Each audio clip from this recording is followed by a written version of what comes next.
آج کا ہماری اس نشست کا جو موضوع ہے وہ ہے درود پاک کی فضیلت۔ اللہ رب العزت نے قرآن کریم میں ارشاد فرمایا ان اللہ وملائکتہ یصلون علی النبی یا ایھا الذین آمنوا صلوا علیہ وسلموا تسلیما۔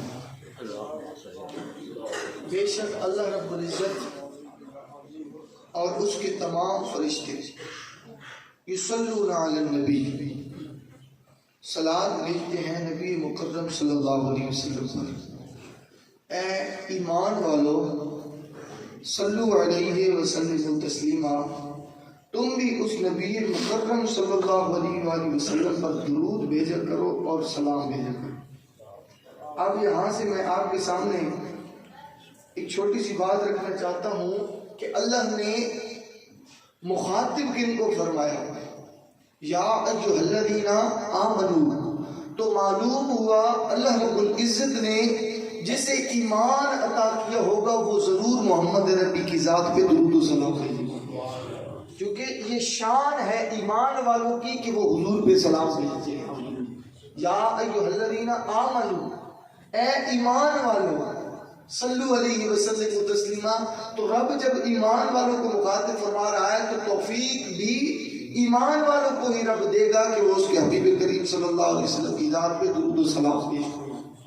اور اس کے بعد اگلی بات سنیے، اسی بات سے ایک بہت ہی الگ سا نقطہ جو شاید آپ کی سماعتوں کی نظر پہلے نہ ہوا ہو، کہ آپ اگر میرا ساتھ دیں گے تو سمجھ آئے گا کہ خدا اور مصطفیٰ کی ذات والا شان کو دیکھا جائے تو خدا افضل ہے یا مصطفیٰ افضل ہے؟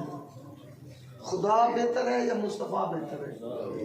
پہلا درجہ خدا کا، دوسرا جناب محمد مصطفیٰ۔ اب یہ دیکھیں، نماز پڑھتے ہیں، نماز فرض اللہ کا ہے، سنت کس کی ہے؟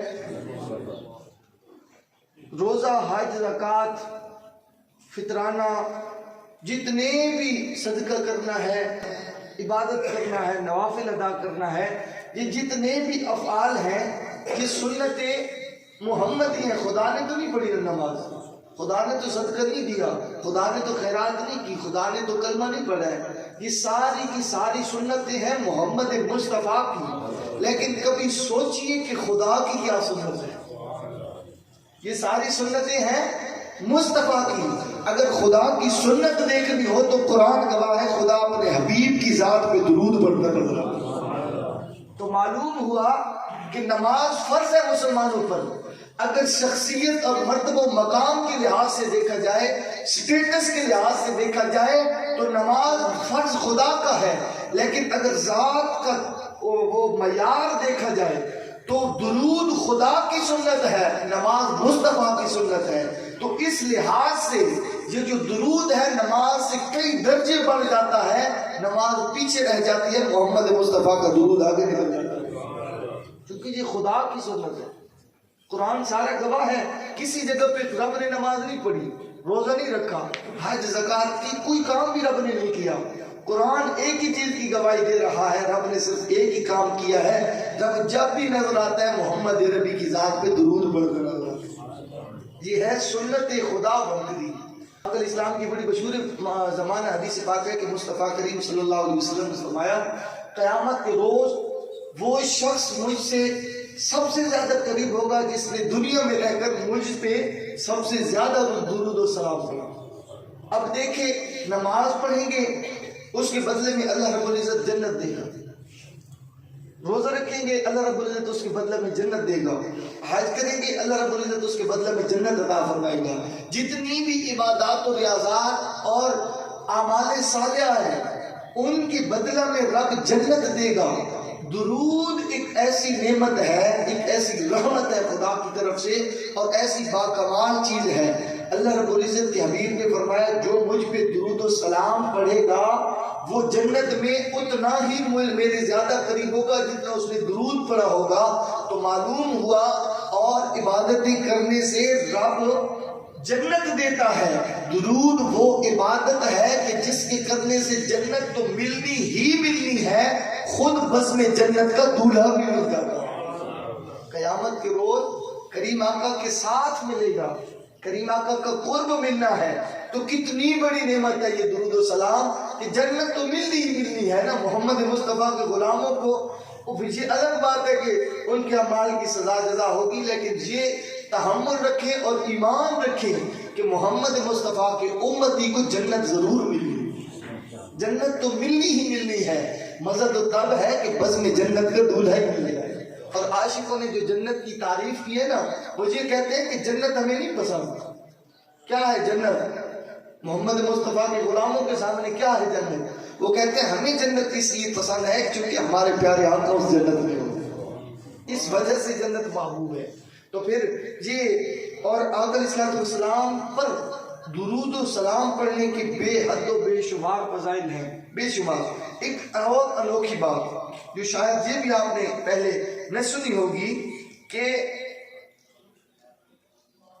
حضور نبی کریم صلی اللہ علیہ وآلہ وسلم نے فرمایا ایک سال تک جب بچہ پیدا ہوتا ہے اس سے لے کر ایک سال تک بچے کو رونے سے نہ مارو۔ بچہ جب روتا ہے نا، پیدا ہوتا ہے، پیدا ہونے سے لے کر ایک سال کا ہونے تک کبھی بھی بچے کو نہ مارو۔ کیوں نہ مارے؟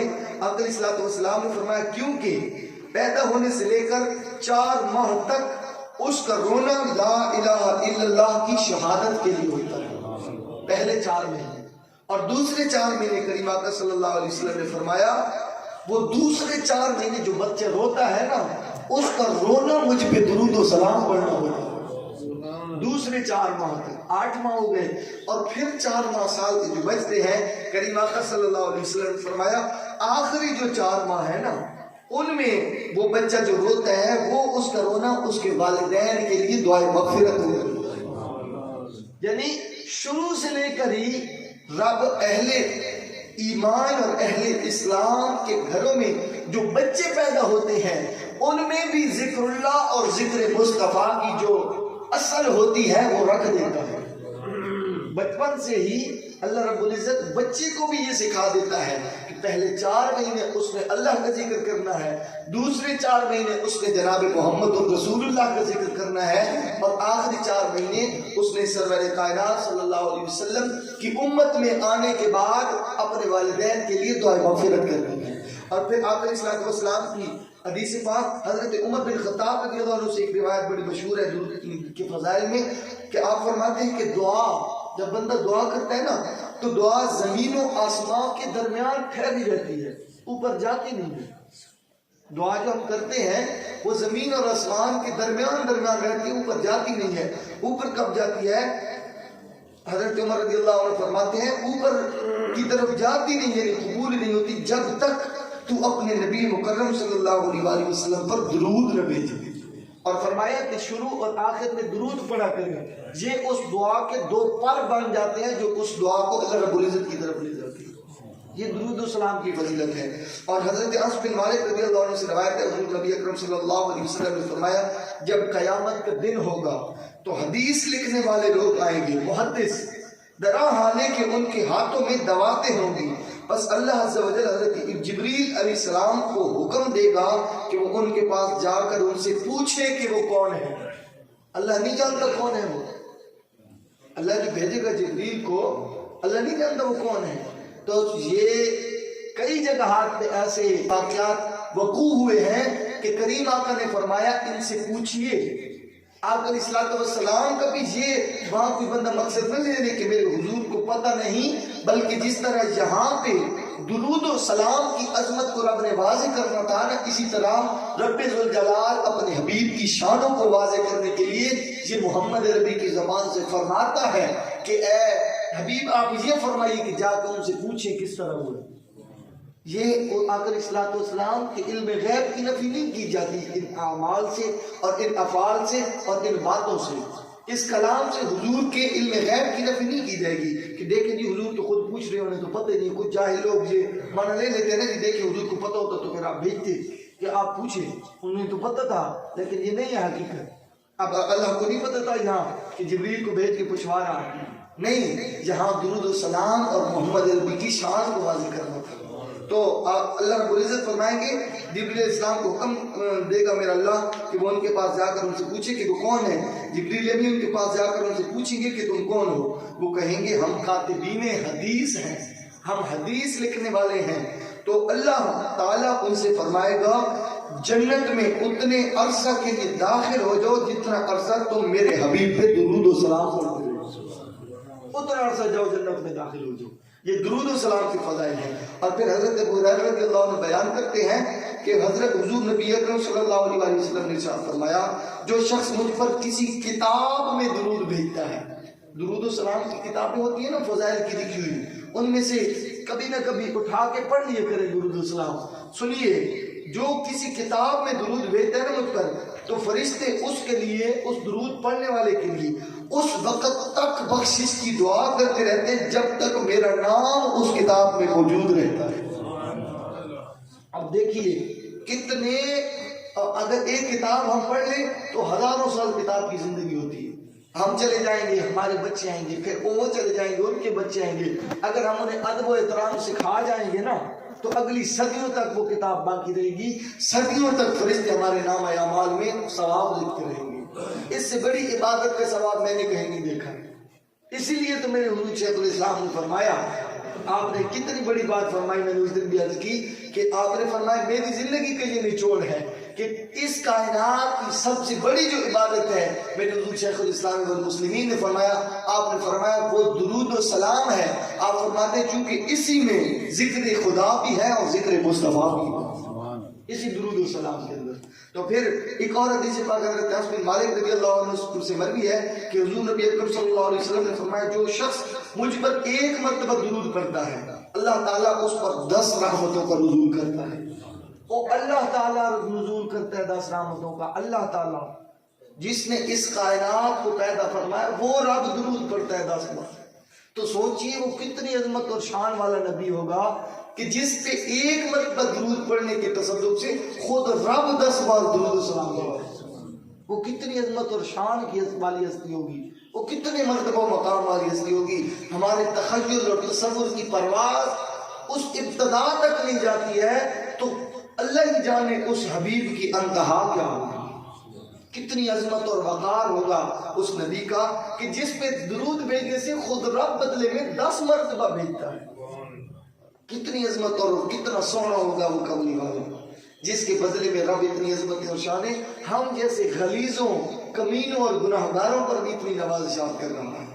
اور پھر آگے فرمایا اور جو شخص مجھ پر 100 مرتبہ درود پڑھتا ہے نا اللہ تعالیٰ اس کی دونوں آنکھوں کے درمیان پیشانی پر منافقت اور آگ دونوں سے ہمیشہ کے لیے آزادی لکھ دیتا ہے، اور روز قیامت اس کا قیام اور درجہ شہداء کے ساتھ ہوگا جو 100 مرتبہ حضور پہ درود و سلام پڑھتا ہے۔ اور پھر حضرت انس بن مالک رضی اللہ عنہ سے روایت ہے کہ حضور نبی اکرم صلی اللہ علیہ وسلم نے فرمایا جو شخص مجھ پر ایک مرتبہ درود بھیجے گا اللہ تعالیٰ اس پر 10 رحمت نازل کرے گا اور اس کے 10 گناہ ختم کرے گا اور 10 درجے بلند فرما دے گا۔ اور آقا علیہ السلام کی حدیث پاک حضرت عبداللہ رضی اللہ عنہ سے مروی ہے کہ حضور نبی اکرم صلی اللہ علیہ وسلم نے فرمایا بلا شبہ اللہ تعالیٰ کی زمین میں بعض گشت کرنے والے فرشتے ہیں، سیر کرنے والے فرشتے ہیں جن کی ڈیوٹی یہی ہے کہ وہ مجھے میری امت کا سلام پہنچاتے رہتے ہیں۔ وہ اصلی تسی جڑے سلام پڑھتے ہیں فرشتیاں دے ہتھوں ہو کے ساڑھے پیارے حبیب کریم صلی اللہ علیہ وسلم کو، اور اپنی اوقات بھی ہم دیکھیں اور ان عظیم محبوب کی، اس عظیم محبوب کی عظمتوں اور شانوں کو بھی دیکھیں۔ آقا علیہ السلام کی حدیث پاک محمد مصطفیٰ صلی اللہ علیہ وسلم کی امت کا کوئی فرد آپ صلی اللہ علیہ وسلم پر درود یہ سلام بھیجتے ہیں تو آپ صلی اللہ علیہ وسلم کو پہنچایا جاتا ہے کہ فلاں آپ پر درود پڑھ رہا ہے اور فلاں آپ کو سلام کر رہا ہے، یہ بھی بھیجا جاتا ہے۔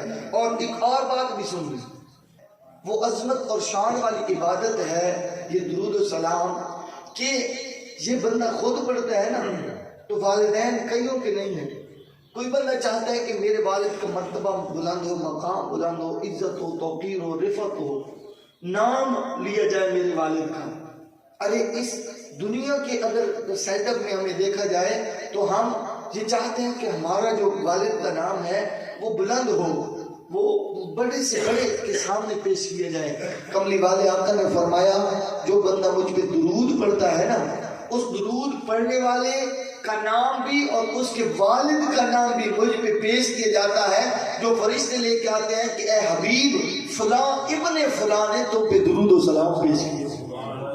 اللہ کے حبیب کی خدمت میں پڑھنے والے کا بھی اور اس کے والد کا بھی نام پیش کیا جاتا ہے۔ تو یہ بہت بڑی عبادت ہے، بہت بڑی عبادت ہے اور بہت بڑا اجر و ثواب ہے درود و سلام کا۔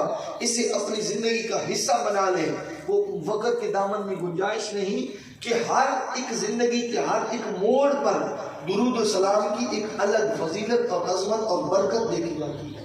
اور ایسے بھی نہیں، حدیث پاک کی روشنی میں کریم آقا نے رزق کے حصول کے لیے فرمایا آپ اگر وہ برکات درود شریف کہیں سے لے لیں یا سماعت فرما لیں یا جانتا بھی ہے اللہ، تو اللہ رب العزت نے زندگی کے ہر ایک موڑ پہ، ہر ایک لمحہ و لحظہ اللہ رب العزت نے اپنے حبیب کو وہ مقام بخشا ہے کہ حضور کے درود و سلام سے بھی انسان اور گناہگار کی زندگی سمجھ جاتی ہے۔ اللہ رب العزت ہمیں کریم آقا صلی اللہ علیہ وسلم کی ذات والا شان پر پورے تزک و احتشام کے ساتھ اور پورے ادب و احترام کے ساتھ اور پوری عز و انکساری کے ساتھ عقیدت و محبت کے ساتھ درود و سلام پیش کرنے کی توفیق عطا فرمائے۔